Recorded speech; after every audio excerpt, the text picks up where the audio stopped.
अन्यवासियों everyone, welcome to my channel KCR drama. And आज हम skating to love का last part explain करेंगे।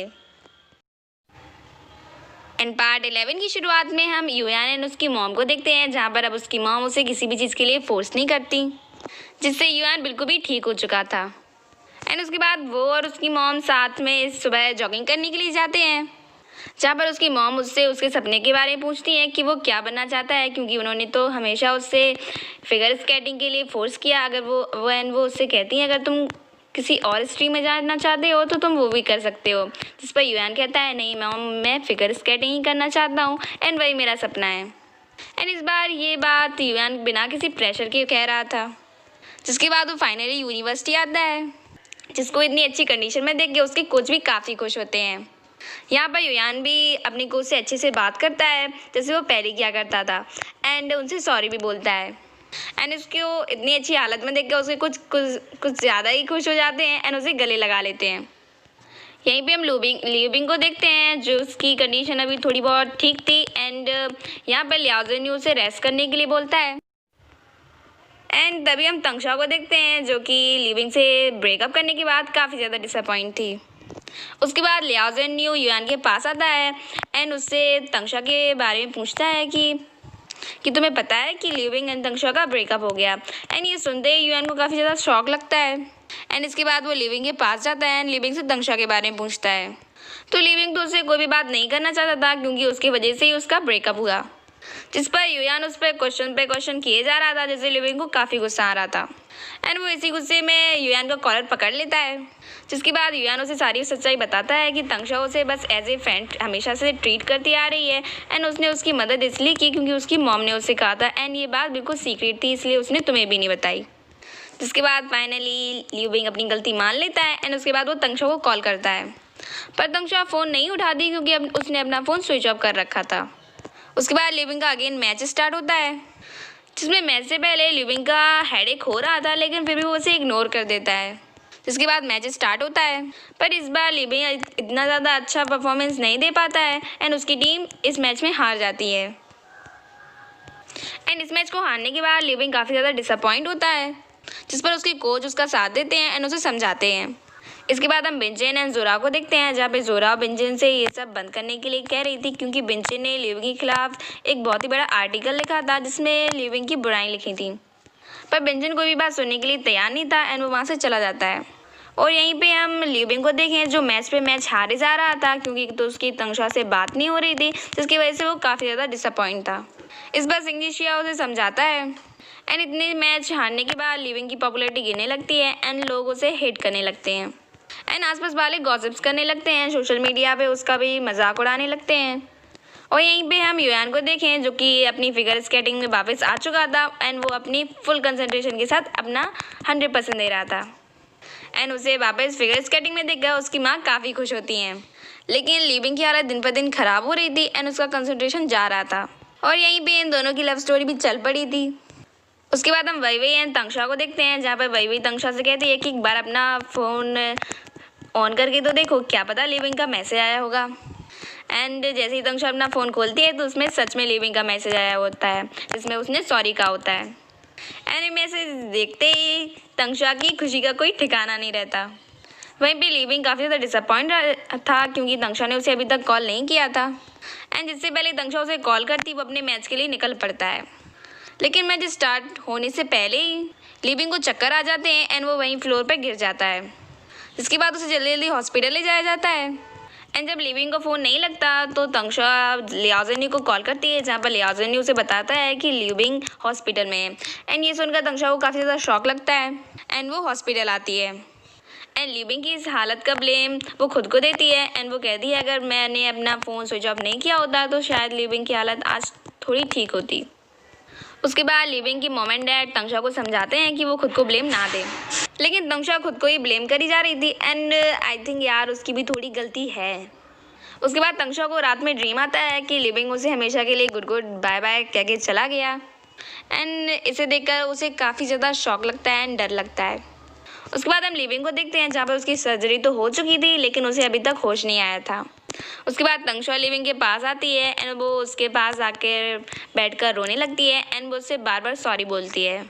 जिस पर तंक्षा कहती है सारी मेरी गलती थी एंड मुझे अपना फ़ोन स्विच ऑफ नहीं करना चाहिए था। एंड वो वहीं पे लिविंग के गले लगकर बहुत फूट फूट कर रोने लगती है एंड एट सरप्राइज हमारी लिविंग को होश आ जाता है।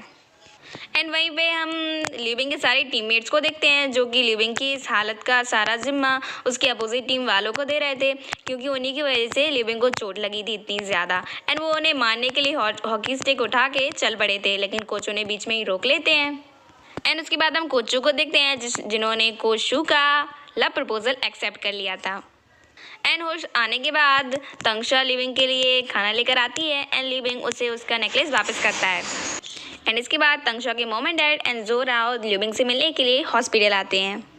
एंड फाइनली बिंजन को भी भाई अपनी गलती का एहसास हो ही जाता है एंड जहाँ पर वो तंक्षा के फादर से सॉरी बोलता है कि वो आर्टिकल उसी ने लिखा था। उसके बाद रात में हम लिविंग को देखते हैं जो कि डस्टबिन में टिश्यू पेपर फेंक कर अपनी आइस हॉकी की प्रैक्टिस कर रहा था। इसके बाद तंक्षा उसी के पास सोने के लिए रात में हॉस्पिटल आ जाती है, जिसमें लिविंग रात भर उसका हाथ पकड़कर सोता रहता है एंड हमारी तंक्षा के हाथ में पेन होने लगता है, पर फिर भी वो लिविंग को जगने नहीं देती एंड बेचारी ऐसी ही सो जाती है। उसके बाद हम अपोजिट टीम वाले उसी विलन को देखते हैं जो कि शिंगी शिया को ऑफर दे रहा था कि वो उसकी टीम में आ जाए, जहाँ पर वो उसे मेन प्लेयर बनाएगा, जहाँ पर वो उसे ऐसी ऐसी बातें कहता है जिसपे एक पल के लिए तो शिंगी शिया भी कन्फ्यूजन में पड़ जाता है एंड वो कहता है मैं बाद में बताऊँगा। लेकिन जब वो वही से इस बारे में बात करता है तो उसका पॉइंट बिल्कुल क्लीन एंड क्लियर हो जाता है कि उसे अपनी टीम में रहना चाहिए। उसके बाद हम लिविंग को देखते हैं जिसकी हालत थोड़ी ठीक थी एंड जिसको तंक्षा बाहर घुमाने के लिए लाई थी एंड वही भी उसे देखकर काफ़ी खुश होती है। वहीं पर एक्स ड्रैगन स्पोर्ट्स क्लब में नए मेंबर की ज़रूरत थी लिविंग की जगह, तो कोचू एक नए मेंबर को हायर करते हैं, लेकिन पूरी टीम उसके आने से बिल्कुल भी खुश नहीं थी। जहाँ पर लिविंग को जब पता चलता है कि नया मेंबर उनकी टीम ज्वाइन कर रहा है तो लिविंग थोड़ा दुखी होता है, जिस पर कोच उससे कहते हैं अगर तुम जल्दी ठीक हो जाओगे तो तुम अपनी प्लेस वापस पा लोगे। एंड वही से बात करने के बाद शिंगी शिया एकदम क्लीन एंड क्लियर था, जिसके बाद उसी वो विलन के पास जाता है एंड उसे उसका जो ऑफर था उसे बिल्कुल रिजेक्ट कर देता है। उसके बाद हम तंक्षा को देखते हैं जो कि नेशनल टीम में सिलेक्ट हो चुकी थी, पर ये बात उसने लिविंग को नहीं बताई थी। एंड लिविंग की हालत ठीक होने की वजह से उसके सारी टीममेट पार्टी करते हैं, लेकिन लिविंग तो अभी भी दुखी था क्योंकि वो उसकी हालत अभी इतनी अच्छी नहीं थी कि वापस आइस हॉकी खेल सके। एंड इसके बाद वो जिम में जाकर आइस हॉकी प्रैक्टिस करने लगता है, जहाँ पर तंक्षा उसे आके रोकती है एंड उससे कहती है तुम्हारी हालत अभी इतनी अच्छी नहीं है, जहाँ पर दोनों में फिर से आर्ग्यूमेंट होने लगती है, जहाँ पर लिविंग तंक्षा से कह देता है अगर तुम्हारा नेशनल टीम में सिलेक्शन हो गया एंड तुम तो उसी का वेट कर रही हो तो तुम मुझे फिर से छोड़कर चली जाओगी। लेकिन उसे भी पता चल ही जाता है कि तंक्षा का सिलेक्शन हो चुका है, तंक्षा उसी की वजह से अभी तक अप्लाई नहीं की हुई। लेकिन सुबह जब वो ऑफिस जाता है तो वो तंक्षा को दिखता है कि वो अभी भी उसके रैकेट पर पिंक टैप लगा रही थी। वो तंक्षा को गले लगा लेता है एंड उससे सॉरी बोलता है, मतलब कि लड़ाई बस 2-3 मिनट की होती है। उसके बाद लिविंग एंड तंक्षा युआन की परफॉर्मेंस देखने के लिए पहुंच जाते हैं, जहाँ पर युआन सबसे अच्छी परफॉर्मेंस देता है एंड वो जीत जाता है। एंड वहाँ पर उसे फर्स्ट प्राइज़ मिलती है, जहाँ पर वो अपनी स्पीच में बोलता है कि एक लड़की है जिसे वो सबसे ज़्यादा प्यार करता है। एंड ये सुनकर लिविंग को लगता है कहीं तंक्षा का नाम ना ले दे एंड उसकी आंखें बड़ी हो जाती हैं, पर युआन अपनी मॉम का नाम लेता है। एंड उसके बाद हम कोच चू एंड कोच जिन को देखते हैं, जहाँ पर कोच से बताते हैं कि कोच चू ने उसका प्रपोजल एक्सेप्ट कर लिया है, जिसको सुनकर कोच जिन रोते हैं हंसते हैं ये पता नहीं चलता, बस बीच में ही रहते हैं वो। उसके बाद हम सीईओ को देखते हैं जो कि लिविंग को वहाँ से निकालने की बात कर रहे थे एक्स ड्रैगन से, एंड क्योंकि उन्हें एक बड़ा सा फाइन भरना होता है, अगर वो फाइन नहीं भरा तो लिविंग को एक्स ड्रैगन से निकाल दिया जाएगा, जिस पर मैनेजर उनसे काफ़ी ज़्यादा मिन्नतें करते हैं लेकिन वो मानते ही नहीं हैं। उसके बाद सभी लोग एक जगह इकट्ठा होते हैं लिविंग की मदद करने के लिए, जहाँ पर तंक्षा उन्हें एक बहुत ही अच्छा आइडिया देती है कि क्यों ना हम फोटोग्राफी करें, जहाँ पर हम एक फ़ोटोज़ का एल्बम बनाएंगे एंड उसे सेल करेंगे। एंड वो कहती है वैसे भी हमारे यहाँ आसपास कितने सारे हैंडसम बॉय हैं एंड हम उनका फ़ोटो शूट करेंगे। एंड इस फ़ोटो शूट के लिए शूफेंग भी आते हैं एंड शूफेंग यहाँ पर जानी मानी हस्ती होती है एंड उसे सभी जानते हैं, जिसके बाद सभी का फ़ोटो शूट होता है। उसके बाद हम बिंजन को देखते हैं जिसके पास एक रिकॉर्डिंग होती है, जिसके बलबूते पर वो उस एविल वाले अपोजिट टीम के उस विलन को जेल पहुँचा सकता था एंड इसे वो पुलिस की देने को सोचता है।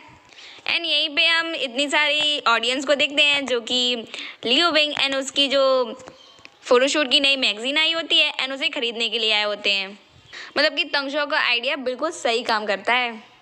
हाँ, इसके बाद हम बिंजन को देखते हैं जिसने कि वो रिकॉर्डिंग पुलिस को देने की बात कही थी, इसलिए वो गुंडे उसे भी मारने के लिए आ जाते हैं एंड वो बिंजन को बहुत ज़्यादा मारते हैं।